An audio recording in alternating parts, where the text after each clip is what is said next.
Dia pernah bekerja dengan keluarga Marshanda dan dekat dengan keluarga Marshanda. Cuma ya 15 tahun lalu, saya rasa bukan.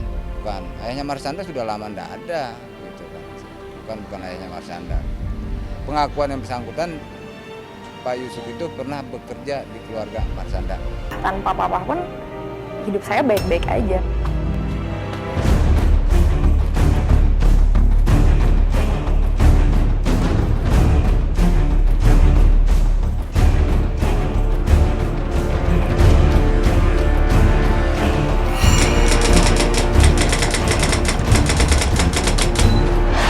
Jagat hiburan di tanah air dikejutkan dengan diamankannya seorang pengemis bernama Irwan Yusuf oleh petugas pelayanan, pengawasan dan pengendalian sosial P3S Sudin Sosial Jakarta Selatan.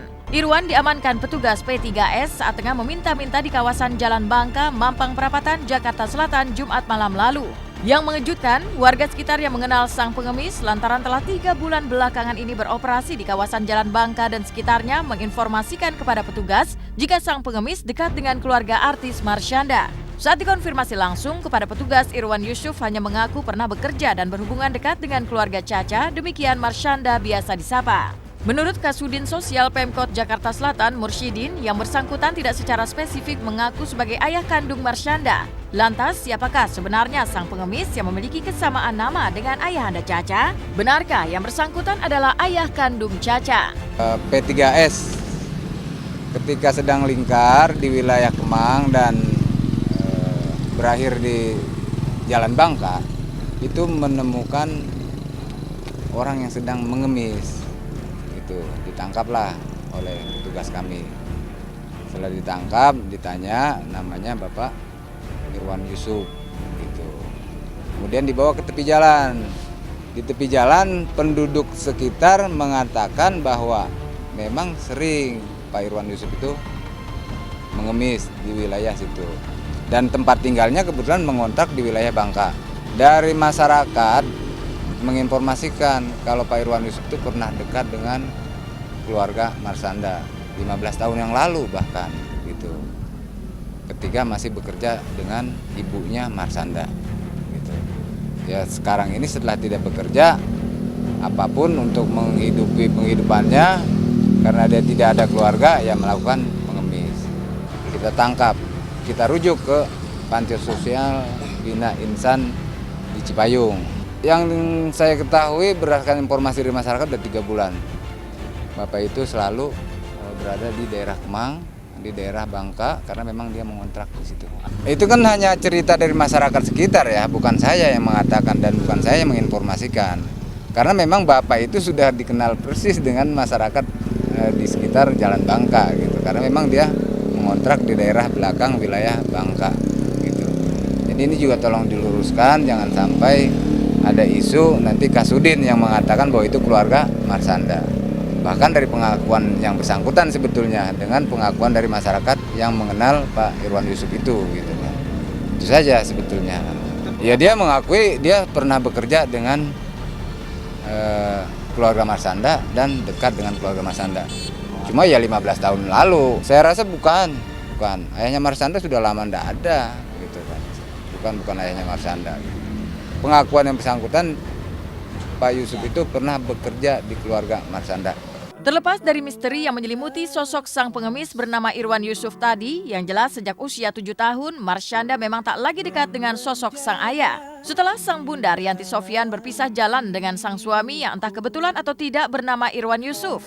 Dan pada 2015 lalu, lewat akun Instagramnya, Caca tiba-tiba banyak mengeluarkan pernyataan yang berisi kerinduan pada sosok ayah tercinta. Begitupun setelah kabar diamankannya Irwan Yusuf yang disebut-sebut sebagai ayah kandungnya. Lagi-lagi entah kebetulan atau tidak, Caca berkicau tentang aib dan rasa malu yang tak perlu ditutup-tutupi.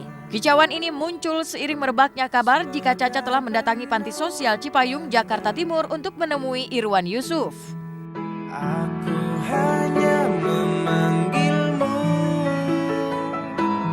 ayah di saat ku kehilangan. Perceraian kedua orang tuanya di saat usianya yang masih sangat kecil seperti menyisakan persoalan besar dalam rentang kehidupan Marshanda di kemudian hari.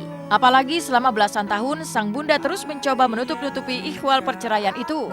Hingga pada akhirnya saat usianya menginjak 20 tahun, Caca baru memahami sepenuhnya arti dibalik perceraian kedua orang tuanya.